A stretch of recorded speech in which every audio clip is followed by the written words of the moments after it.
आवाज सुन पा रहे हैं? जी जी। कल कौन कौन से विषय पे चर्चा हुई थी हमारी कक्षा में? राजयोग हुआ था सर, और नाभस योगों का आश्रय योग, आकृति, दल योग, संख्या योग। राजयोग से क्या समझते हैं आप लोग?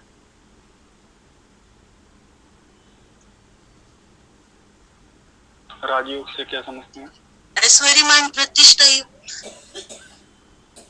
उसका जो जीवन होगा जातक का वो कैसा होगा, किसके समान होगा? राजा समान होगा सर। राजा के समान होना चाहिए ना, मतलब वहां पे जो जन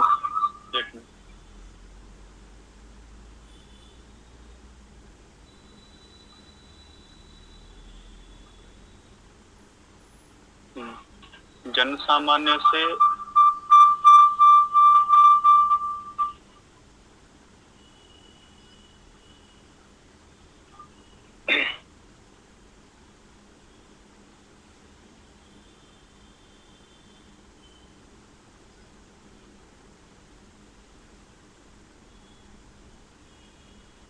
हरिओम।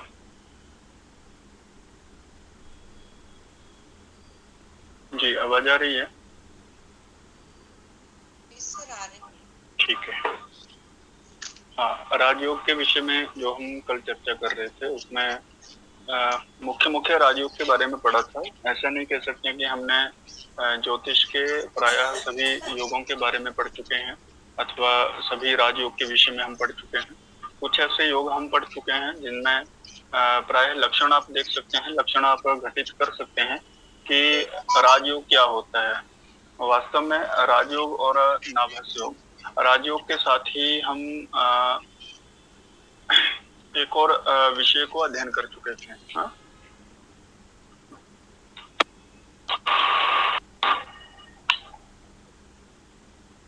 जी, अभी आवाज आ रही है? मैं थोड़ा आवाज चेक कर सकता हूँ। हरिओम। थोड़ा कोई बोल सकता है? आवाज चेक करना, मेरे को आवाज नहीं आ रही है।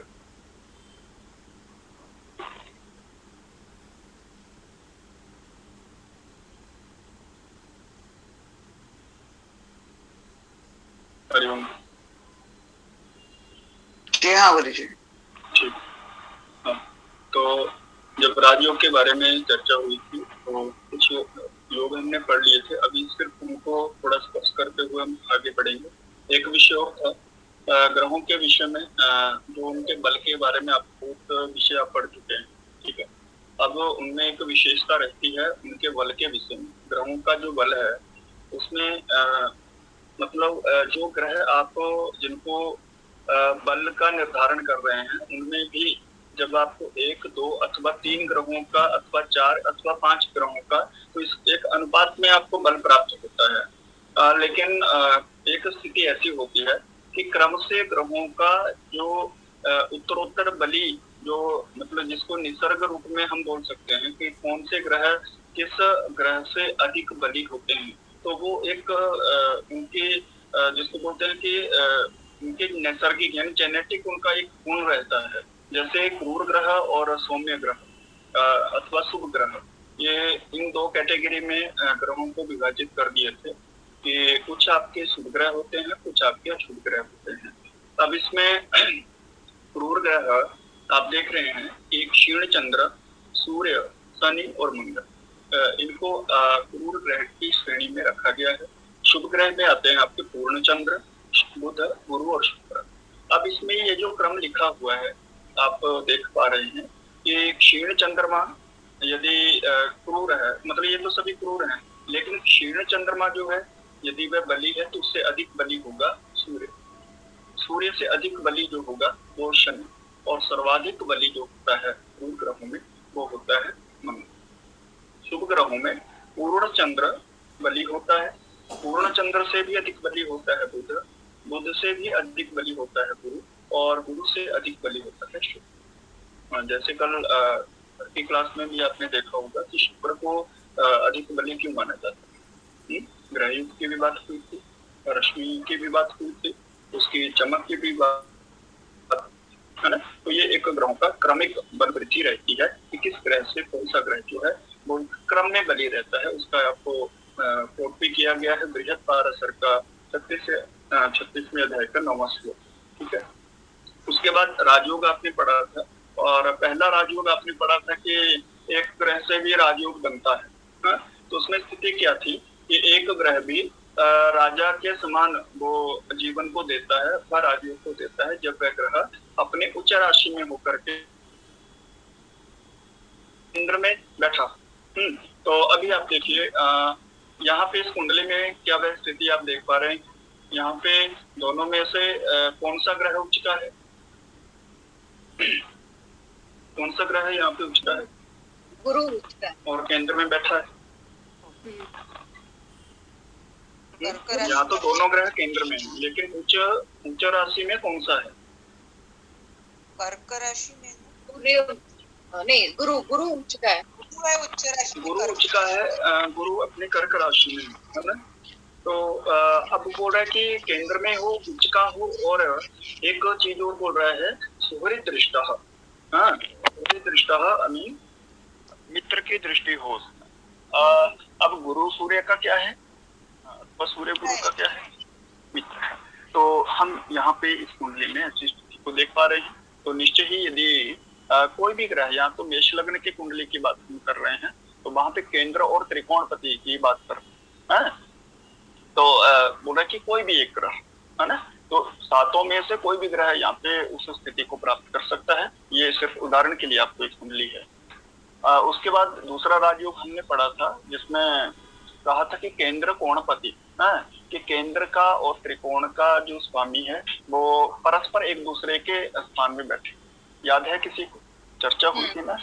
हाँ, तो यहाँ पे आप देख पा रहे हैं कौन कौन सा ग्रह जो है वो स्थान परिवर्तन किए हुए हैं। मंगल और सूर्य। ठीक है, क्योंकि देखिए लग्न को हम जब देख रहे हैं तो ये केंद्र का स्वामी है, और यहाँ पे जो पंचम स्थान में जो 5वीं राशि है सिंह राशि, तो उसका जो स्वामी सूर्य जो है वो त्रिकोण का स्वामी है। अब त्रिकोण का स्वामी देखिए मंगल की राशि में बैठ गया, अथवा मंगल जो है यहाँ पे सूर्य की राशि में बैठ गया, अथवा त्रिकोण भाव में चला गया। तो यहाँ पे परस्पर क्या हुआ, स्थान परिवर्तन। ठीक है, ये भी एक नियम रहता है फलित का, स्थान परिवर्तन इसको कहते हैं। दूसरी कंडीशन क्या बताई थी कि अथवा ऐसी स्थिति ना हो तो हो सकता है कि 5वें भाव का बोलते क्या? हाँ जी, अन्य योग भी बोलते हैं। हाँ, कौन सा योग? अनन्य योग कुछ तो भी। अनन्य योग उसका लक्षण अलग है थोड़ा, है ना। उसका यहाँ पे देखिए मुख्यतः 4 स्थितियां होती हैं ग्रहों की। जब हम योगों के बारे में थोड़ा जानने का प्रयास करते हैं, सबसे पहले फलित को जब हम देखते हैं तो सबसे पहले आता है स्थान परिवर्तन, फिर उसमें आता है आपकी युति, हाँ, फिर आता है दृष्टि। ठीक है, और एक होता है आपका जो भावेश की स्थिति। ठीक है, पहले एक आता है आपका स्थान, दूसरा आता है आपका राशि, फिर आता है दृष्टि, और एक आती है युति। ये सामान्य नियम रहते हैं आपके फलित। तो किस ग्रह का कौन सा स्थान है अथवा किस स्वामी के साथ बैठा है, ये दूसरा। तीसरे में आपकी युति मैंने जैसे यहाँ पे मंगल और सूर्य एक साथ बैठ के मतलब युत हो गए, जुड़ गए एक दूसरे के साथ। हाँ, तो बोल रहे कि या तो केंद्र का स्वामी कौन हुआ, देखिए यहाँ पे मंगल हुआ, त्रिकोण का स्वामी यहाँ पे सूर्य हुआ, तो दोनों केंद्र में बैठ गए। अथवा इससे दूसरी स्थिति हो, केंद्र का स्वामी यहाँ पे मंगल और त्रिकोण का स्वामी सूर्य, तो दोनों त्रिकोण में बैठ जाए, तो ये भी एक योग होता है ना। तो बोला ऐसी भी स्थिति हो सकती है, इसमें भी राजयोग होता है। एक और यहाँ पे बात हुई थी पूर्ण दृष्टि इक्षितौ। इसका मतलब क्या है, पूर्ण दृष्टि इक्षितौ सामने यानी मतलब परस्पर एक दूसरे को, हाँ, परस्पर एक दूसरे को देखते हो। तो यहाँ पे देखिए मंगल और सूर्य परस्पर देख रहे हैं क्या, ऐसी स्थिति भी हो सकती है। ठीक है, तो इसमें भ्रम नहीं करना है कि यहाँ पे मंगल हमने 2 बार लिखा, सूर्य हमने 2 बार लिखा। यहाँ पे स्थिति को बताने के लिए यहाँ पे इनको रखा गया है। क्लियर, आगे चलें। हाँ, राहु केतु के बारे में यहाँ पे कुछ विशेष बातें यहाँ पे बताई गई थी, जिसमें मुख्य यही था कि राहु जिस भाव में बैठ जाता है उस भाव के अनुरूप वहां पे फल को देने लगता है। दूसरा, केंद्र त्रिकोण मतलब केंद्र अथवा त्रिकोण के साथ आप केंद्र जो और त्रिकोण का स्वामी यदि पाप स्थान में चला जाता है तब भी वो बोल रहा है कि तब भी राजयोग कारक नहीं। अभी पिछले श्लोक में हमने पढ़ा कि केंद्र और त्रिकोण का संबंध बनता है तो वह राजयोग कारक होता है, ठीक है वहां तक। लेकिन अगली स्थिति में क्या बोल रहा है कि वो पाप स्थान में नहीं होना चाहिए, ठीक है। पाप स्थानाधिपौ यदा, मतलब या फिर जो केंद्र अथवा त्रिकोण का स्वामी है वो पाप स्थान का भी अधिपति ना बन जाए, ऐसी स्थिति में भी वो उस योग का जो जिस राजयोग का विचार कर रहे हैं उसके फल को देने में बाधक हो जाता है। राहु केतु में भी कहा कि जिस भाव के स्वामी के साथ बैठ जाता है उस भाव के स्वामी के अनुसार ही वह फल को देता है। नीच भंग राजयोग के बारे में भी आपने पढ़ा था, जिसमें नीच ग्रह होता है और उस जिस राशि में बैठा है उस राशि का स्वामी उच्च स्थान में चला जाए, उच्च स्थान में चला जाता है तो बोल रहे कि और चंद्रमा से वो केंद्र में आ जाता है, तो ऐसी स्थिति में उस योग का जो नीच भंग मतलब नीच का भंग हो जाता है और राजयोग में परिवर्तित हो जाता है, ठीक है। बात हमारी रुकी थी नाभस योगों के ऊपर। नाभस योग कितने प्रकार के होते हैं, कितनी श्रेणियों में उनको विभक्त किया गया है? चार श्रेणियों में उसको विभक्त किया गया है। कौन कौन सी? आपके सामने लिखा है, आश्रय योग, आकृति योग, दल योग और संख्या योग। अब इसमें आश्रय योग के बारे में आप पढ़ चुके थे।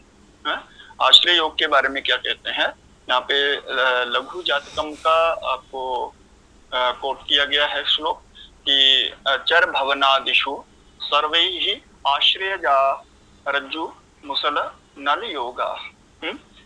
अब इसके फल को दूसरी पंक्ति में इसका फल बताया क्या, ईर्ष्युमानि धनवान क्रमेण कुल विश्रुताः सर्वे। चर भवनादिषु, भवन किसको कहते हैं? भवन घर को कहते हैं ना, गृह अथवा राशि, ठीक है। तो बोल रहा है कि चर भवन आदि कहने का यहाँ पे मतलब है कि चर आदि, तो चर आदि संज्ञा किसकी होती है? राशियों की होती है अथवा ग्रहों की होती है? चर आदि संज्ञा राशि की होती है, ठीक है। जैसे चर राशियां स्थिर राशि और द्विस्वभाव राशि। चर राशि में आपकी आती हैं जैसे 1 4 7 10, 1 4 7 10 मतलब मेष, कर्क, तुला और मकर। इन राशियों में यदि बोल रहा है सर्वे ही आश्रय, सभी आश्रय को प्राप्त कर लेते हैं। अब सभी कौन आश्रय को प्राप्त कर रहे हैं? प्रारंभ में चर्चा हुई थी कि राशि के आश्रित कौन रहते हैं? ग्रह। और राशि किसके आश्रित रहती है? भावों के आश्रित, भावों के आश्रित रहती है। अब ग्रह जो है राशि के आश्रित हैं, तो ग्रहों के ऊपर भी कुछ आश्रित होता है क्या? ग्रहों के ऊपर भी कुछ आश्रित है क्या? ये शब्द दिख रहा है आपको, ये क्या है? योग। हाँ, तो कोई साथ में आ गया तो उसको बोलेंगे। यस, मतलब योग का मतलब है जोड़ है। अब जोड़ तो राशि का भी नहीं होगा, पहले भी चर्चा हुई थी, भाव का भी नहीं हो सकता है। तो यहाँ पे जोड़ किसका हो रहा है? ग्रहों का ही योग हो रहा है। तो मतलब योग जो है किसके आश्रित हो जाते हैं? ग्रहों के आश्रित हो जाते हैं। और दूसरी बात कि जब भी हम किसी भी योग को देखते हैं तो आप उसमें ग्रहों की स्थिति को ही देखते हैं, ठीक है। किस ग्रह की युति हो रही है, किस ग्रह का उसमें दृष्टि है, किस ग्रह की उसमें स्थान परिवर्तन है, इत्यादि इत्यादि, ठीक है। तो बोल रहा है कि ग्रह जो होते हैं वो राशि और जो ग्रहों के आश्रित जो होते हैं वो योग होते हैं। और उसी में आपके बोल रहे कि चर राशि में यदि सभी ग्रह सर्वे ही आश्रय, सभी ग्रह बैठ जाएं चर राशि में, हो सकता है क्या ऐसा? चर राशि में सभी ग्रह बैठ सकते हैं, कोई दिक्कत नहीं है उसमें, है ना। मतलब 1 4 7 10 राशि में सभी ग्रह बैठ जाएं, अब ये जरूरी नहीं है कि एक ही वो चार 1 4 7 10 जो राशि है उसमें मतलब 3 ग्रह एक में बैठ गए, हो सकता है एक एक ग्रह बैठ जाए, हो सकता है उसमें एक में 3 ग्रह बैठ जाए, एक में एक एक ग्रह बैठ जाए, इस तरह से भी स्थिति हो सकती है। तो बोला कि चर राशि में सभी ग्रह बैठ जाते हैं तो वो रज्जु योग होता है। फिर स्थिर राशि में, स्थिर राशि में यदि सभी ग्रह बैठ जाए, यहाँ पे राशि भी लिखा है उसका फल भी लिखा है, ठीक है, तो इसको ज्यादा चर्चा करने की आवश्यकता नहीं, स्पष्ट है ये। हाँ, इसमें कुछ डाउट? नहीं सर, समझ ठीक गया। है, ठीक। हाँ, यहाँ पे इस कुंडली के आधार पे आप देख सकते हैं मेष लग्न की कुंडली है। और सभी ग्रह आप देख रहे हैं कि चर राशियों में बैठे हैं। अब यहाँ पे एक स्थिति है कि 7वें भाव में अथवा 7वीं राशि में कोई भी ग्रह नहीं है, तो यहाँ तो ये नहीं कहा है ना कि सभी ग्रह राशि में ग्रह होना ही चाहिए, ऐसी स्थिति भी नहीं है, ठीक है ना। तो मतलब वहां पे सिर्फ राशि को ही देखना है कि चर राशि में सभी ग्रह होने चाहिए, चाहे वो एक राशि में हो अथवा 2 राशि अथवा 3 अथवा चारों राशियों में हो। दूसरी स्थिति है यहाँ पे नल योग की, इसमें रज्जु मुसल योग है, ठीक है। ये जो दूसरी कुंडली है यहाँ पे नल नहीं है, ये मुसल योग है। तो वो रहे कि स्थिर राशि में यदि आपके सभी ग्रह बैठ जाते हैं तो वो आपका मुसल योग होता है, और इसी प्रकार द्विस्वभाव राशि में आपका नल योग बनता है। दल योग के बारे में कल चर्चा हुई थी। दल योग कितने होते हैं? दल योग 2 कौन कौन से? सर्प और माला। सर्प और माला। अब इसमें आपको ये भी स्पष्ट हो रहा होगा कि जो दोनों का फल है किसका शुभ होगा और किसका अशुभ होगा और क्या स्थिति बनेगी। हाँ, तो जब स्थिति की बात आती है तो उसमें बोला केंद्र त्रयगैः ही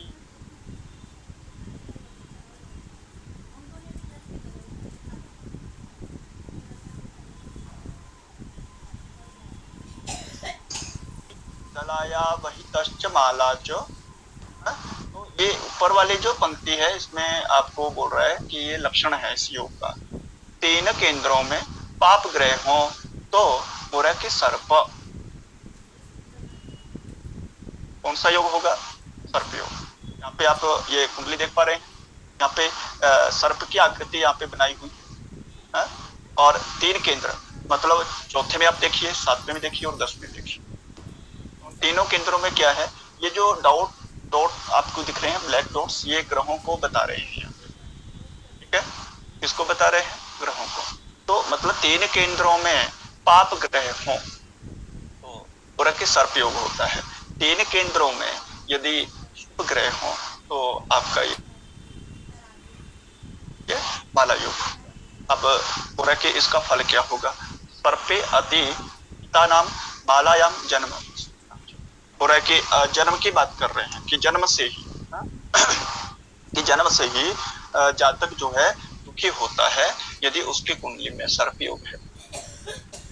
सर्पयोग में उसके जातक के 3 केंद्रों में यदि पाप ग्रह हैं तो वह सर्पयोग से पीड़ित रहता है।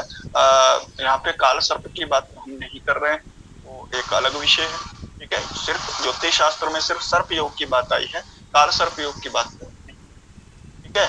मालायाम जन्म सुखिनाच। माला योग और 3 केंद्रों में यदि शुभ ग्रह हो तो माला योग होता है और इसका फल जो होता है वो शुभ होता है, और जन्म से ही जातक जो है वो सुखी हो। माला एवं सर्प ये दोनों योग स्पष्ट हैं।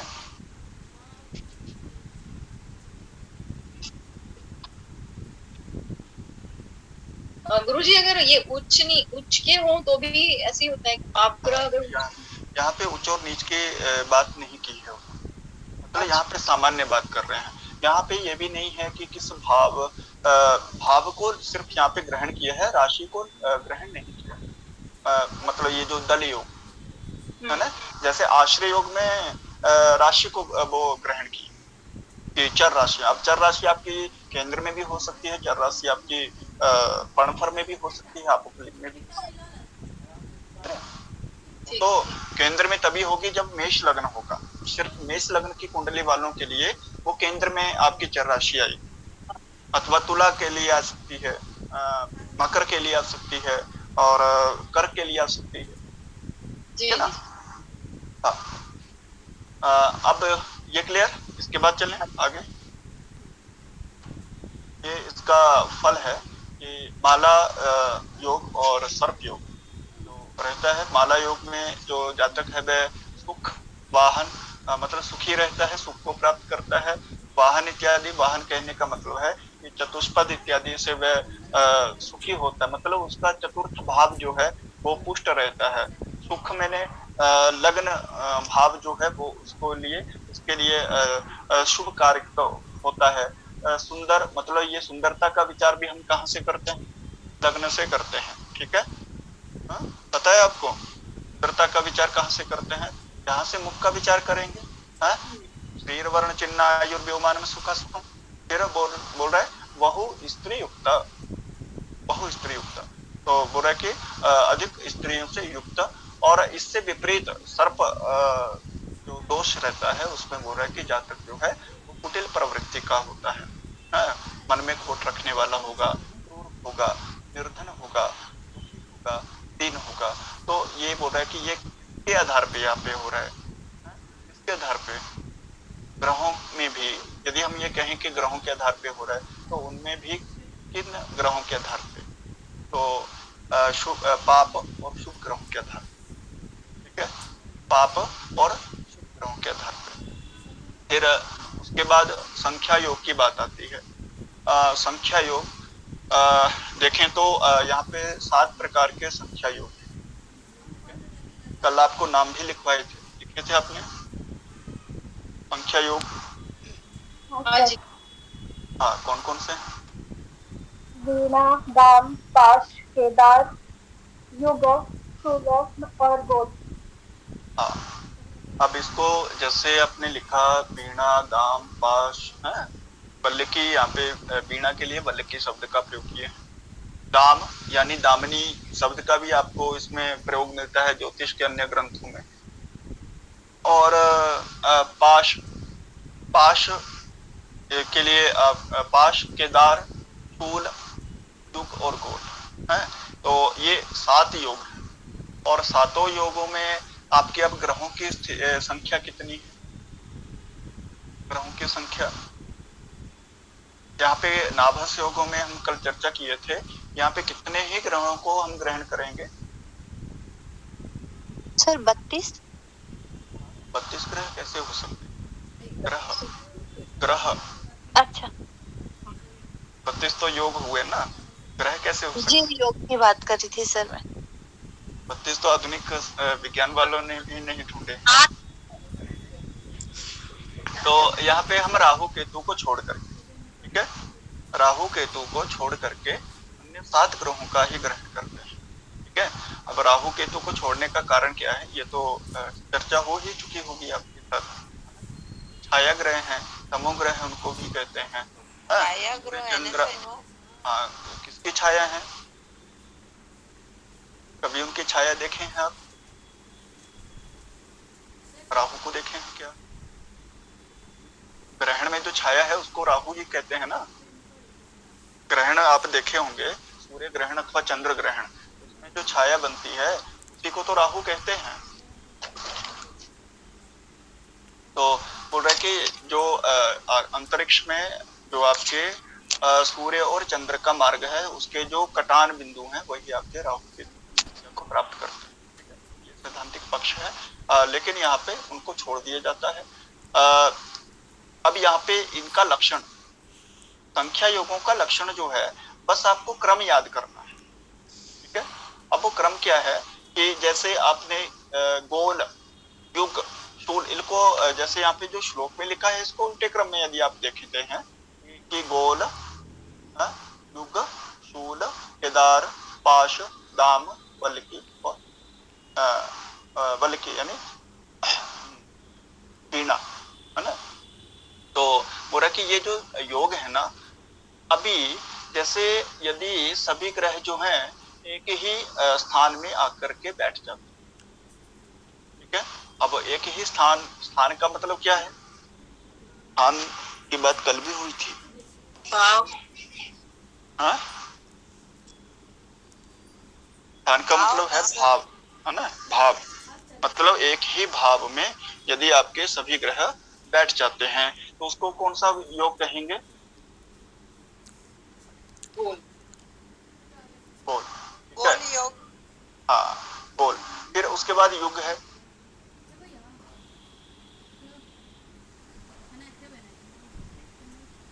युग में अभी क्या सिर्फ स्थान की बात हो रही है ना? स्थान में मतलब एक ही स्थान में यदि सभी ग्रह बैठ जाते हैं तो वो आपके गोल योग होता है। अब दो स्थानों में बैठ जाए तो कौन सा योग बनेगा? क्रम से, सिर्फ क्रम ही उनका आपको देखना है, ठीक है। युग योग, दो में युग, ठीक है, दो में युग। फिर शूल, शूल, शूल की बात आई थी कल, त्रिशूल की भी बात हुई थी। त्रिशूल में कितने शूल हैं? 3 सर, 3। हाँ, 3 शूल हैं। अब यहाँ पे क्या अर्थ हुआ इसका? 3 भाव में, भाव में, भाव में सभी ग्रह, 3 भाव में सभी ग्रह बैठ जाते हैं तो वह कौन सा योग हो जाएगा? शूल योग हो जाएगा। अब इसके बाद कौन सा है? केदार, केदार। तो अब इसका जो क्रम है वो कौन सा क्रम दिए हैं? चौथा क्रम दिए हैं। अब चौथा क्रम दिए हैं तो बोल रहा है कि यहाँ पे जो क्रम के अनुसार ही तो हमें भावों का चिंतन करना है। यहाँ पे मतलब एक भाव में सभी ग्रह हैं तो गोल, 2 भाव में सभी ग्रह हैं तो युग, 3 भाव में सभी ग्रह हैं तो 4 भाव में सभी ग्रह हैं तो केदार, 5 भावों में सभी ग्रह हैं तो पाश, दाम, और 6 भाव में सभी ग्रह हैं तो दाम और बल्लकी यानी वीणा, 7 भावों में सभी ग्रह हैं। वीणा को 7 भावों का एक नाम क्यों दिया है? वीणा में कुछ ऐसा है क्या 7 संख्या वाला? सूर है 7, सप्तसुर, स्वर, स्वर की बात आती है। हाँ, फिर यहाँ पे पाश की बात आती है, बाण की बात आती है, ईशु की बात आती है, मतलब 5 बाणों की बात आती है। कामदेव के 5 संख्या में जो बाण रहते हैं तो मतलब कहीं ना कहीं यहाँ पे कुछ तर्क अवश्य रहता है ऋषि का, ठीक है। क्योंकि यहाँ पे सिर्फ उसको गोल कहने मात्र से ना, गोल तो मात्र जब आप गोल को एक ही क्यों कहा है? तो गोल का केंद्र तो एक ही रहता है। आप उसके स्टार्टिंग परिधि से उसके स्टार्टिंग अथवा उसके अंत को आप नहीं देख पाएंगे, है ना। मतलब उसका वो जो क्षेत्रफल रहता है वो तो 360 डिग्री का ही रहता है। वहां से आप उसका आरंभ अथवा अंत नहीं देख पाएंगे। वो केंद्र जो रहता है वो एक ही रहता है उसका। तो इस तरह से ये आपके संख्या योग होते हैं 7। और इसका जब आपको क्रम याद होता है जैसे वीणा, दाम, पाश, केदार, युग, गोल, तो 7, 6, 5, 4, 3, 2, 1 तरह से भी आप उसको इस प्रति में रख सकते हैं। ये कुंडली बनी है। जैसे गोल में देखिए यहाँ पे सभी ग्रह एक ही भाव में है। युग में 2 भावों में सभी ग्रह हैं। भावों में शूल में देखिए 4 में। यहाँ पे केदार में थोड़ा अंतर आपको दिखेगा। केदार में से ही यहाँ पे हुआ है। 4 भावों में सभी ग्रह होने चाहिए यहाँ पे। तो ये केदार योग में थोड़ा इसमें रहेगा। फिर आता है पाश।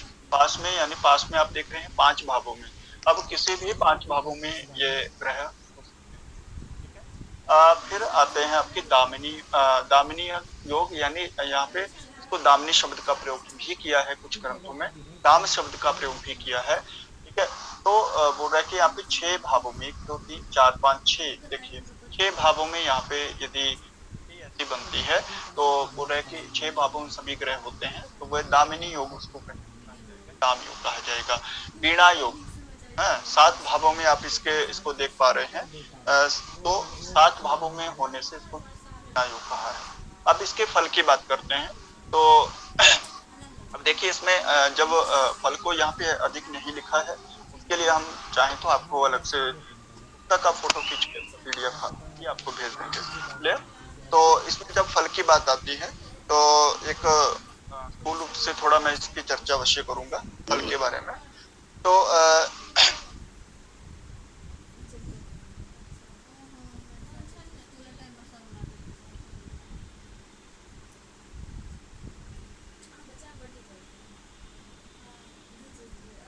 से आप क्या फल लेते हैं? वीणा का कार्य और वीणा में कौन रुचि रखने वाला होगा? मतलब जिसके वीणा योग होगा, जिसका योग ही वीणा है, तो वो क्या करेगा? संगीतज्ञ। गीतज्ञ होगा, संगीत को जानने वाला होगा, उसमें रुचि रखने वाला होगा, गीतकार हो सकता है, हाँ, या फिर संगीत से कहीं ना कहीं संबंध रखने वाला गायक हो सकता है। तो बोल रहा है कि प्रिय गीत नृत्य वाद्य निपुणा सुखिनश्च धनवंता नेतारो बहुभृत्या वीणायाम कीर्तिता पुरुषा। नेता भी हो सकता है, ठीक है, और गीतकार भी हो सकता है, नृत्य वाद्य यंत्रों का प्रयोग करने वाला भी हो सकता है। तो ये वीणा योग का फल है। फिर बोले दामनी सुजनोपकारी नय धन युक्तो महेश्वरा ख्याता बहुसुत रत्न समृद्धो। समृद्धि को प्राप्त करता है, बहुसुत बहुत पुत्रों वाला होता है, प्रजा वाला होता है। पुत्रों का अर्थ यहाँ पे ज्योतिष शास्त्र में प्रजा भी लिया गया है। प्रजा शब्द से भी आपको पुत्रों को जानना चाहिए, ठीक है। तो बोल रहा है कि धीरो होता है, गंभीर होता है। ऐसा व्यक्ति जो होता है उसके स्वभाव में चंचलता नहीं होती, ठीक है। जायते विद्वांश, और क्या होता है? विद्वान होता है। अब विद्वान का मतलब ये नहीं है कि को पढ़ने वाला विद्वान, तो बोला विद्वान मतलब अपने जो विषय को पढ़ता है उसमें एक्सपर्ट होता है। जिस भी विषय को वो जानता है, चाहे वो पढ़ाई से संबंधित विषय हो सकता है, अपने हस्तशिल्प से संबंधित विषय हो सकता है, या जिस भी क्षेत्र में वो कार्य कर रहा है उसमें वो उस विद्या को जानने वाला, मतलब जिससे वो आजीविका कर रहा है, उस विद्या में वो पारंगत होता है, विद्वान होता है, हर तरह से उस विषय को जानने वाला होता है। पाश, तो बोला पाश। अब देखिए, पाशे बंधन भाजः। पाश तो आप समझते हैं ना, बंधन।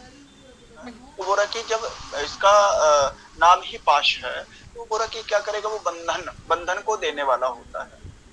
और बंधन को जब देगा तो बोला कार्य दक्षा, लेकिन बंधन के साथ कार्य में दक्ष होता है। कार्य में जो उसके कार्य हैं, जिस भी कार्य में वो रुचि रखता है, अथवा जिसकी जो भी उसकी वृत्ति होती है उसमें वह निपुण होता है, दक्ष होता है। फिर प्रपंचकाराश्च बहुभाषिणो विशीला बहुभृत्या, और प्रपंचकारी होता है। प्रपंचकारी कहने का मतलब है कि जो मतलब होते हैं ना, कुछ लोग इधर उधर से अपना कार्य सिद्ध करने के लिए व्यवस्थाएं कर लेते हैं, है ना। बहुत सारे मतलब कुछ उसको लग रहा है कि ये कार्य नहीं होने वाला, तो कुछ व्यवस्था करके वो उस कार्य को सिद्धि को प्राप्त कर लेता है। तो वो रखते इस तरह से कुछ भी प्रपंच रचने वाला भी हो जाता है, और मिथ्याभाषी भी कई बार हो जाता है, बहुभाषी भी हो जाता है। बहुभाषी कहने का मतलब है अधिक बोलने वाला। अब जिसको कार्य की सिद्धि लेनी है वो तो बात करेगा ही, वो तो चर्चा करेगा ही, इसके कारण वो बहुभाषी युक्त हो, मतलब बहुत बोलने वाला भी हो जाता है। और बहुभृत्या, और बहुभृत्या यानी उसके आसपास जो एक भृत्य कहते हैं नौकर, है? मतलब उसकी सेवा करने वाले भी बहुत हो जाते हैं। ये तो एक व्यवहारिक सी चीज है कि जो बहुभाषी है, हर किसी के साथ व्यवहार बनाने वाला है, हर किसी को प्रसन्न करने वाला है, उसके पास भी कोई न कोई अधिक लोगों का वो एक समूह हमेशा रहता है। बहुभृत्य संप्रतानाश्च, संप्रतानाश्च, तो बोल रहा है कि इस प्रकार से वह धन इत्यादि को भी प्राप्त कर लेता है, प्रपंच भी हो जाता है। और केदार, जब केदार योग की बात आती है, बोल रहा है सुबहु नाम उपयोज्याः कृषि बलाः। जो केदार योग में उत्पन्न जातक होगा वह कृषि कर्म को करने वाला होगा, मतलब मेहनत करने वाला होगा, कर्म को करने वाला होगा, कृषि कार्य में अधिक रुचि लेने वाला होगा, और सत्यवादिना, सत्य बोलने वाला होगा, सुखी होगा, और संभूता चंचल स्वभाव धनिर्युक्ता, चंचल स्वभाव वाला होगा। इसके स्वभाव में आपको थोड़ा चंचलता दिखेगा, हाँ, और धन युक्ता, धन से भी युक्त वह जातक होगा। उसके बाद बोला शूल, बोला तीक्ष्णाल संधन, तीक्ष्णालस सदनहीना हिंस्रा सुबहिष्कृता महासूरा, तक वह जातक होता है। शूल की बात यहाँ आ रही है। शूल का प्रयोग आप जानते हैं कि वो करते हैं, अस्त्र के प्रयोग में उसको किया जाता है, प्रयोग में लाया जाता है। तो बोल रहा कि त्रिशूल योग में जो जातक उत्पन्न होगा वह हिंसक भी हो सकता है और सुबहिष्कृता बहिष्कृत किया हुआ भी हो सकता है, महासूर, और उसमें पराक्रम की कमी नहीं, पराक्रम उसमें बना रहेगा। तो वो रहा कि जैसे जिस तरह से आज के परिप्रेक्ष्य में देखें तो एक जो अपराधी किस्म के जो लोग रहते हैं तो उनमें भी पराक्रम की कमी नहीं रहती, मतलब उनमें भी आत्मबल रहता है, लेकिन उस आत्मबल का प्रयोग वो अलग दिशा में, गलत दिशा में कर देते हैं, जिसके कारण उनको बहिष्कृत किया जाता है। तो उसी स्थिति की यहाँ पे बात कर रहे हैं। तो बहिष्कृता कि उनको बहिष्कृत भी किया जा सकता है नगर अथवा जो उसके समाज है वहां से। संग्राम में लब्धि यशा, लेकिन जब संग्राम की बात आती है, युद्ध की बात आती है, कंपटीशन की बात आती है, तो ऐसे जातक जो हैं वो यश को प्राप्त करते हैं। ठीक है, यहाँ पे संग्राम किसी युद्ध में लड़ना ही नहीं है ज्योतिष की दृष्टि से। संग्राम मतलब कोई भी जातक यदि कॉम्पिटिटिव एग्जाम की भी यदि तैयारी कर रहा है या फिर और भी बहुत सारी प्रतियोगिताएं हैं, कहीं पे किसी भी स्पर्धा में जो हिस्सा ले रहा है, तो वहां पे वो ऐसी प्रवृत्ति से युक्त होते हुए भी वह यश को प्राप्त करता है और वहां पे कार्य की सिद्धि को प्राप्त करता है। फिर शूले योग भवंती नर, तो बोल रहा कि इस तरह से जो शूल योग में जातक उत्पन्न होते हैं उनके विषय में यहाँ पे फल को बताए। फिर युग वाले जो हैं, युग यो लक्षण से युक्त जो लोग हैं, वो बोल रहा है कि पाखंड बा दिनो बा धन रहता, वो पाखंड करने वाले, पाखंड मतलब आज के परिप्रेक्ष्य में कहें तो मतलब एक बनावटीपन वाला, बनावटीपन जीवन जीने वाला। फिर बोल रहे धन रहता, धन नहीं होते हुए भी स्वयं को धनवान दिखाने इत्यादि, मतलब और भी बहुत सारे बनावटीपन उसमें हो सकते हैं। और ऐसे लोगों को समाज से बहिष्कृत कर दिया जाता है? तो बोल रहे कि बहिष्कृता लोके, लोक से उसका जो समाज है वहां से उसको बहिष्कृत कर दिया जाता है। तो मातृ धर्म रहिता, अब उसमें एक और चीज बोल रहे हैं कि पुत्र धर्म, मातृ धर्म, तो इनकी भी उसको चिंता नहीं। पुत्र धर्म, मातृ धर्म कहने का मतलब है ना उसको पुत्र की चिंता है, ना उसको मातृ की चिंता, माता की चिंता है, मतलब घर परिवार से भी वो क्या बहिष्कृत ही माना जाता है। ठीक, और युग योग ये नाराज आता है, इस तरह के फल को ये भोगते हैं वाले। गोल योग की जब बात आती है तो बोला बल संयुक्ता विद्या विद्या विज्ञान वर्जिता मलिना, बल से युक्त तो रहता है और भी बिना धन के रहता है, धन की उसमें कमी रहती है, और विद्या विज्ञान वर्जिता, ना उसमें कुछ विज्ञान रहता है, मतलब उसमें कोई विशिष्टता नहीं होती है, एक सामान्य जीवन जीने वाला वह जातक होता है। उसकी बातों में, उसके कर्मों में किसी तरह का कोई गांभीर्य नहीं रहता है। विज्ञान का मतलब यहाँ पे है किसी तरह के जो इनोवेटिव विचार वाला वो नहीं होगा, जो नवाचार लाने वाला नहीं होगा, सामान्य जीवन जीने वाला वह जातक होगा। और विद्या से भी वह वर्जित होगा।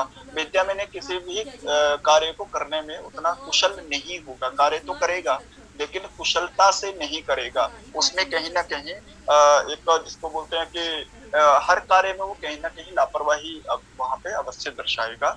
और मलिन मतलब वहां पे जो उसका स्वरूप है वो भी मलिन होगा, एक मलिन स्वरूप में ही वो अधिकतर उसको देखा जा सकता है। और नित्यम दुखित दीना, और नित्य ही वो जातक जो है वो दुखी होता है और दीन अवस्था को ही सदैव प्राप्त करता है। तो ये आपके संख्या योगों के यहाँ पे फल है। ठीक है, क्लियर? आगे चले। अब इसके बाद आकृति, लेकिन ये गोल योग काफी कम बार होता होगा ना? हाँ, देखिए गोल योग जो है अभी बहुत कम, मतलब स्थिति ऐसी हुई है कि सभी ग्रह एक साथ है ना। प्रायः हम देखते हैं कि सभी ग्रह दो ही स्थिति में, एक राशि एक स्थिति में आते हैं, जब सृष्टि का प्रारंभ हुआ था और जब सृष्टि का लय होगा तो उसी समय में ये स्थिति। लेकिन प्रायः अभी आपने देखा होगा कि एक ग्रहण हुआ था 26 दिसंबर 2019 में, कोरोना से पहले ग्रहण की काफी चर्चा हुई थी, और उसके बाद भी जो 2-3 ग्रहण हुए थे उनकी भी काफी चर्चा हुई थी।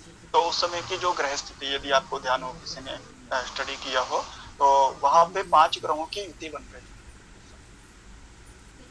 गुरु, शनि, राहु और मंगल, शनि, है ना? तो ये 5 ग्रहों की तो युति देखी गई है अभी तक, और बहुत वर्षों के बाद वो ऐसी युति देखी गई थी, जिसका फल भी आप देखे ही थे। और ज्योतिष के बृहद संहिता में उसका क्या फल है वो भी आप उसको देख सकते हैं, और उस ग्रहण का क्या क्या फल आपको मिला था 3 माह के अंदर। मतलब दिसंबर में ग्रहण हुआ था और मार्च आध्यात्मिक क्या, ठीक है। तो इस तरह के जो विषय हैं वो आपके स्वयं के अध्ययन के लिए, स्वयं की जो रुचि है उसको बढ़ाने के लिए आप इन विषयों को उठा सकते हैं कभी भी, और उसमें विश्लेषण कर सकते हैं। आगे हम आकृति योगों की यदि बात करते हैं, तो आकृति योग तो नाम से ही स्पष्ट है कि मतलब इन्हें योग क्या है, आकृति योग होते क्या है, तो स्पष्ट है कि कहीं ना कहीं यहाँ पे कुछ आकृति आपको देखने को मिलेगी। क्लियर? कहीं ना कहीं आपको ये कुछ एक आकृतियां होंगी जो आपको देखने को मिलेगी। अब जैसे यूप, शर, शक्ति, दंड, हाँ, 4 योग यहाँ पे बता रहे हैं। यूप जो रहता है, आपने जो अनाज को जो साफ करने वाला एक पात्र रहता है गांव में, इस तरह की जो आकृति लिए होता है, और उसमें से अनाज को साफ करते हैं, शायद आपने देखा भी होगा। तो बोरा कि उसे यूप कहते हैं। और शर, शर और शर यानी बाण, ठीक है, बाण तो आप देखे हैं, है ना। शक्ति, शक्ति एक देवी के जो हाथों में एक रहता है, मतलब एक स्वरूप रहता है। यहाँ पे आप देख सकते हैं इस तरह की एक आकृति का, वो भाला नहीं होता है, लेकिन भाले के समान उसके ऊपर कुछ ऐसा इस तरह से ये लगा रहता है, ये आप स्लाइड में देख पा रहे हैं शक्ति को। तो इसको बोला शक्ति, है। और बोल रहा है कि दंड, एक दंडे के समान, दंड के समान। इसका लक्षण क्या है, तो बोल रहा है कि देखिए, दग्नादि कंटकेभ्य चतुर्गृहावस्थिते ग्रही योगा रूपेशु शक्ति दंडा वज्रादि नाम फलानि अस्मात्। अब देखिए, इसमें आप एक चीज कॉमन देख रहे हैं कि सभी योग जो हैं ये चारों समीपस्थ पहले 4 भावों से बन रहे हैं। देख रहे हैं आप, स्पष्ट केंद्र, मतलब केंद्र के बीच में, मतलब पहले 1, 2, 3, 4 भावों के बीच में यहाँ पे बन रहे हैं। लग्नादि कंटकेभ्य, लग्न से बोरा केंद्र, जो समीपस्थ जो केंद्र है, जैसे प्रथम 2 केंद्रों में आपके ये 2 योग बन रहे हैं। प्रथम 2 केंद्र, पास के 2 केंद्रों में ये सभी ग्रह हों, तो बोल रहा है कि आपका यूप योग। फिर इसके आगे अग्रिम 2 केंद्रों में हो तो बोल रहा है कि यहाँ पे शक्ति। फिर अग्रिम केंद्रों में हो तो यहाँ पे ईशु यानी बाण योग, या शर योग।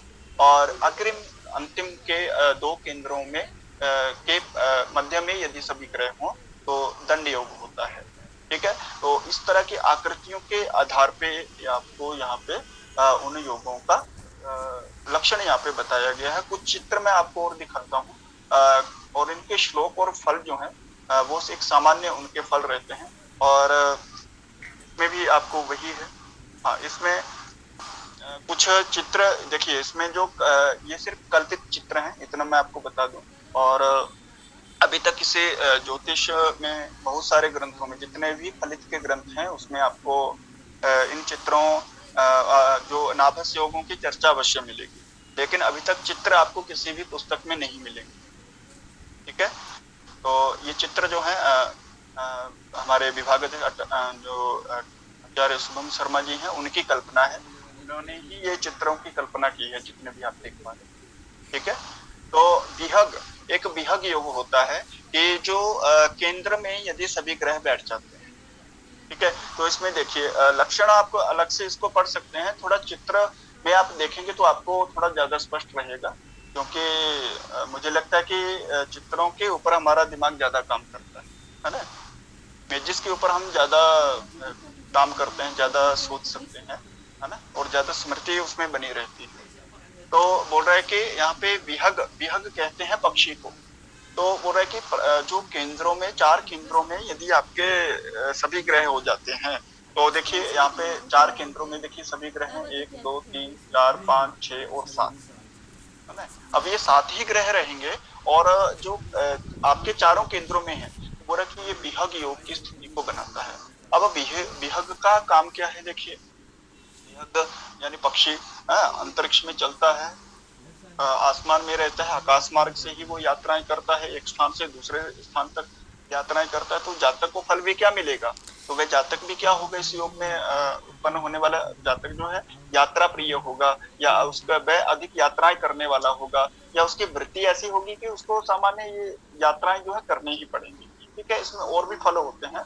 और श्रृंगाटक में बोल रहा है कि आपके त्रिकोण में सभी ग्रह, आपके देखिए त्रिकोण में ही आपको सभी ग्रह यदि दिख रहे हैं, तो श्रृंगाटक श्रृंग की आकृति बनती है। तो तीनों तरफ से देखेंगे तो आपको एक श्रृंग की आकृति यहाँ पे बनती हुई दिखाई देगी, और तीनों तरफ से आपको एक जैसी आकृति आपको दिखाई देगी।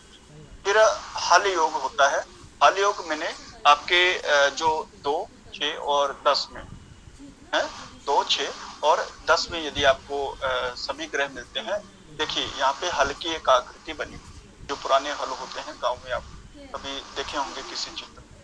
ठीक है, तो उसके बाद गदा।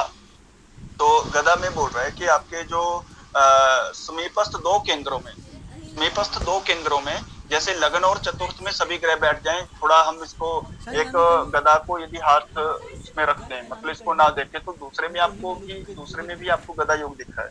मतलब समीपस्थ पास वाले जो केंद्र हैं, तो पहला चौथा है, अथवा चौथा सातवां, अथवा 7वां और 10वां, और 10वां या तगना। तो समीपस्थ केंद्र में यदि 2 ग्रह हो जाते हैं तो वो आपका गदा योग। और शकट में देखिए क्या है, ये किस तरह की आकृति, शकट कहते हैं गाड़ी को। तो गाड़ी का अर्थ पहले कोई वाहन मोटर इत्यादि नहीं था, पहले गाड़ी का मतलब क्या था, बैलगाड़ी। तो बैलगाड़ी की आकृति यहाँ पे बन रही है कि यदि आपके चतुर्थ और दशम में यदि आपके सभी ग्रह होते हैं, वे आपके शकट।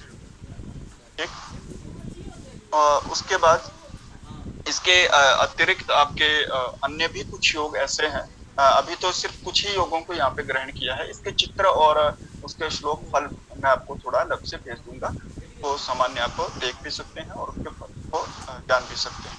ठीक है, इसके विषय में कुछ और कोई प्रश्न हो तो वो आप कर सकते हैं। उसके बाद हम पंच महापुरुष की चर्चा करें। पंच महापुरुष योग,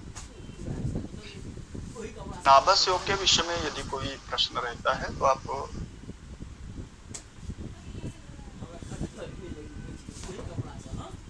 चले। हाँ, कुछ बता दिया फिर।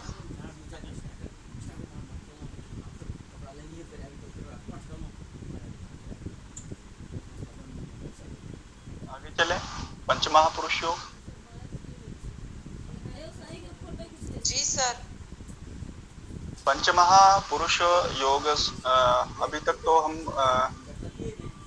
योगों में महापुरुष पहले आप किसको कहेंगे, थोड़ा ये हमें चिंतन करना पड़ेगा। महापुरुष किसको कह सकते हैं? जो व्यक्ति सामान्य लोगों से थोड़ा उनका विद्वत्ता और उनके जो गुण धर्म होते हैं वो अलग होते हैं। मतलब जो जन सामान्य से जो अलग हो, सामान्य, असामान्य पुरुष। बहुत सारी ऐसी विभूतियां हुई हैं भारतवर्ष में कि इस तरह के योग आप देख सकते हैं। तो उनके कुछ लक्षण हैं और बड़ा ही सामान्य लक्षण है, इसमें बड़ा ही सरल है। यदि आप थोड़ा सा उस पर ध्यान देंगे, आपने पंचतारा ग्रहों के बारे में सुना होगा। पंचतारा ग्रह कौन कौन से हैं? गुरु, शुक्र, शनि, सूर्य। सूर्य और चंद्र छोड़ के। हाँ, सूर्य चंद्र। सिंपल सी बात है। अभी तक आप 7 ग्रहों की बात कर रहे हैं, चंद्र को छोड़ दीजिए, तो अन्य जो ग्रह हैं पंच तारा ग्रह। पंचतारा ग्रह मतलब जो ग्रह आपके वक्री भी हो सकते हैं, मार्गी भी हो सकते हैं। और सूर्य चंद्र सदैव मार्गी रहते हैं, मतलब वो कभी वक्री नहीं होते। और राहु केतु कभी मार्गी नहीं होते, मतलब वो हमेशा वक्री रहते हैं। ठीक है, तो बीच में बचे कौन? 9 में से 5, मंगल, बुध, गुरु, शनि। ये जो 5 आपके बार है ना, आपके पंच तारा ग्रह है। ठीक है, मंगल से लेकर के शनि तक। अब देखिए, अब थोड़ा हम कुंडली के उच्च और स्व राशि के बारे में थोड़ा बैक चलेंगे। अब सभी जानते हैं ग्रहों के उच्च राशि कौन कौन सी होती है, जैसे मंगल की कौन सी है? स्वराशि। स्वराशि कौन सी है मंगल की? स्वराशि, स्वराशि मेष और वृश्चिक। उच्च राशि कौन सी है मंगल की? मकर। और नीच राशि? कर्क। बुध का कोई और बताइए, कौन बता सकता है? बुध की उच्च राशि, स्वराशि, नीच राशि। कन्या। कन्या राशि उच्च की होती है और स्वराशि कन्या। राशि कन्या और मिथुन। और मिथुन। स्वराशि और नीच राशि? उच्च राशि मीन है, मीन। तो जो शुक्र की उच्च है वो बुध की नीच है। जो शुक्र के नीचे है वो बुध की उच्च है। जो मंगल की नीच है वो गुरु की उच्च है। जो गुरु की उच्च है वो मंगल की नीच है। इस तरह से ही है ना। तो फिर आगे चलते हैं गुरु के। तो गुरु की स्व राशि कौन है? धनु और मीन। ठीक है, और उसकी उच्च राशि है कर्क। और की जो नीच राशि है, तो कर्क के बाद क्या हो जाती है? नीच राशि। शुक्र जो है वो आपका वृष और तुला राशि जो है शुक्र की स्व राशि है। और आपका शुक्र जो है वो मीन में उच्च और कन्या में नीच का हो जाता है। शनि आपका मेष में नीच और तुला में उच्च का रहते हैं। और कुंभ और मकर इसके स्व राशि है। अब इसमें देखिए, पंच महापुरुष में मतलब सीधी सी बात है कि 5 महापुरुष योग ये बनाएंगे। और किससे बनाएंगे? पूरा 5 ही ग्रहों से ये बनाएंगे। अब ये उच्च और नीच की बात क्यों की? तो बोल रहा है कि रोचक, थोड़ा श्लोक को आप ध्यान से देखिएगा, क्योंकि अगर आप श्लोक को डिकोड करना सीख गए तो मुझे नहीं लगता कि किसी भी संस्कृत ग्रंथ में आप जब ज्योतिष के बारे में पढ़ेंगे तो आपको कोई दिक्कत होगी। ठीक है, तो यहाँ पे देखिए बोल रहा है कि ये जो योग होते हैं ये भी 5 प्रकार के होते हैं। रोचक, भद्र, हंस, मालव्य, शश। क्लियर? रोचक, भद्र, हंस, मालव्य, शश। अब इसमें देखिए रोचक, भद्र, हंसक, मालवाह, शशका इति पंचच कीर्तिताः। ठीक है, अब बोल रहा है कि ये 5 जो हैं, ये रोचक हुआ, भद्र हुआ, हंसक हुआ और मालव हुआ। मालव यानी मालव्य इसको कहते हैं। तो और शश, तो बोल रहा है ये जो 5 प्रकार के योग हैं बनते कैसे हैं? अब उनका लक्षण आपको बता रहा है कि उनकी पहचान आपको कैसे करनी है। स्वभवन उच्च गतेषु चतुष्टये क्षिति सुतादिषु। क्षिति सुत, क्षिति किसको कहते हैं? क्षिति पृथ्वी को, और पृथ्वी सुत, सुत यानी पुत्र। पृथ्वी का पुत्र कौन है? मंगल। मंगल है। तो बोला मंगल आदि जो ग्रह हैं उनमें मंगल आदि ग्रह यदि अपने स्वभवन यानी अपनी राशि में हो, उच्च अपने उच्च में हो, और कहाँ पे हो? केंद्र में। चतुष्टय, चतुष्टय केंद्र, चतुष्टय कंटक, ये केंद्र की संज्ञाएं हैं। ठीक है ना? केंद्र, चतुष्टय, कंटक। कंटक भी केंद्र को कहते हैं, चतुष्टय भी केंद्र को कहते हैं। और केंद्र तो केंद्र में ही, मतलब 1, 4, 7, 10 भाव। आप बोल रहे हैं कोई भी ग्रह, मतलब 5 में से वो जो ग्रह अपने उच्च में हो, राशि और अपने स्वराशि में हो और केंद्र में हो, तो ऐसी स्थिति में बनाते हैं जिसको कहते हैं महापुरुष योग। अब मान लीजिए मंगल अपने उच्च राशि में है मंगल अपनी स्वराशि में है और केंद्र में है, तो यहाँ पे बोल रहा है कि वो रोचक योग उसको कहेंगे। बुध अपनी उच्च राशि में है अथवा स्वराशि में है, तो उससे बनने वाला जो योग होगा वो भद्र योग होगा। गुरु यदि उच्च का होकर के केंद्र में है अथवा स्वराशि का होकर के केंद्र में है तो हंस योग होगा। हाँ? शुक्र यदि उच्च का होकर के केंद्र में है अथवा अपनी राशि का होकर के केंद्र में है तो वह मालव्य योग बनाएगा।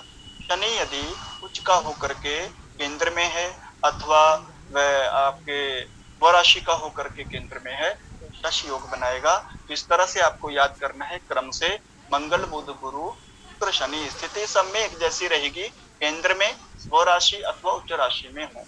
आप चार्ट आपको दिख रहा होगा। सबसे लास्ट में ये क्या बोल रहे हैं कि केंद्र में स्वराशि अथवा उच्च राशि में हो, तो मतलब सभी के लिए स्थिति एक है, कंडीशन एक है, लेकिन ग्रहों से अलग अलग ग्रहों से अलग अलग योग बनेगा। मंगल से रोचक, बुध से भद्र, गुरु से हंस, शुक्र से मालव्य, शनि से शश। क्लियर? इसमें कोई डाउट हो किसी को?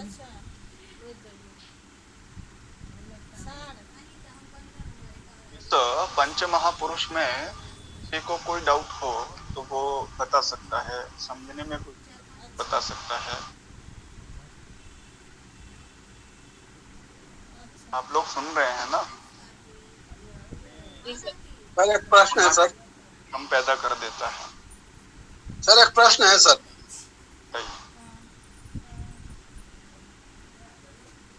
जी जी बताइए। सर स्वराशि का केंद्र या उच्च ये तीनों ही अलग अलग ही है या है इसमें? यदि केंद्र में 1 4 7 10 या स्वराशि का है या उच्च का है? हाँ देखिए, हाँ स्वराशि का होगा तो उच्च का नहीं होगा, ये तो स्पष्ट है, नहीं होगा, है ना। जैसे मान लीजिए शुक्र यदि स्वराशि का है, माने वृष राशि में है अथवा तुला राशि में, तो उच्च का कैसे होगा? तो वो अलग स्थिति है। मतलब केंद्र में होना कॉमन है दोनों के लिए। अब उच्च का होकर के केंद्र में हो अथवा स्वराशि का होकर के केंद्र में हो तो दोनों ही स्थिति में वो उस योग को बनाएगा। ठीक सर, क्लियर। ठीक है, क्लियर। हाँ, क्योंकि यहाँ तो स्पष्ट है, यदि कोई ग्रह उच्च का हो जाता है, सूर्य मेष में चला जाता है तो स्वराशि का तो हो ही नहीं सकता है, क्योंकि ग्रह 2 राशि में नहीं हो सकता है। 2 ग्रह 1 राशि में जरूर हो सकते हैं ज्योतिष में। ठीक है, ठीक सर। हाँ, कोई और प्रश्न हो किसी का? इसमें कुंडली बना सकते हैं आप लोग। हर योग, पांचों योग की 5 कुंडलियां बना सकते हैं क्या, दोनों ही स्थितियों के आधार पे? जी बन सकती है सर। अब उसमें ये भी बताना पड़ेगा कि किस किस लग्न के लिए रोचक योग बनेगा, किस किस लग्न के लिए भद्र योग बन सकता है ना। आगे इसके ऊपर भी एक स्टडी कर सकते हैं, लेकिन अभी आपको एक गृह कार्य रूप में आपको ये करना है कि आपको इन 5 योगों की एक कुंडली आपको प्रस्तुत करनी है। ठीक है, ईमानदारी से। जरूरी नहीं है कि आपका मतलब गलत हो तो उसको नहीं हम बताएंगे, ऐसा नहीं है। सीखना है तो आपको करना है, और इस भ्रम में नहीं रहना या इस उसमें संकोच में नहीं रहना कि यदि हमारा गलत होता तो आप करेंगे तो बिल्कुल यहाँ पे आपको मार्गदर्शन भी मिलेगा और सीखने को भी मिलेगा। ठीक है, तो सभी को करना है और सभी इसका प्रयास कीजिएगा एक बार। ठीक है, नहीं होगा तो फिर हम लाइव आपको बोर्ड के ऊपर भी समझा देंगे एक बार। ठीक है ना, पहले आपको प्रयास करना। यदि आपको स्थिति स्पष्ट है तो निश्चय ही आप इसको समझने आप समझ सकते हैं। इसका पीडीएफ ना जरूर भेजना है आपको, तो आज ही कक्षा के बाद भी भेज सकते हैं। अच्छा है ना, वो तो उसमें कोई दिक्कत नहीं है, वो तो हम कभी भी देख लेंगे। कल भेजना है, आज भी इसको बना सकते हैं। ठीक है, तो ये था आपका पंच महापुरुष योग और नाभस योग और राजयोग। अभी कुछ विषय आपके बचे हैं,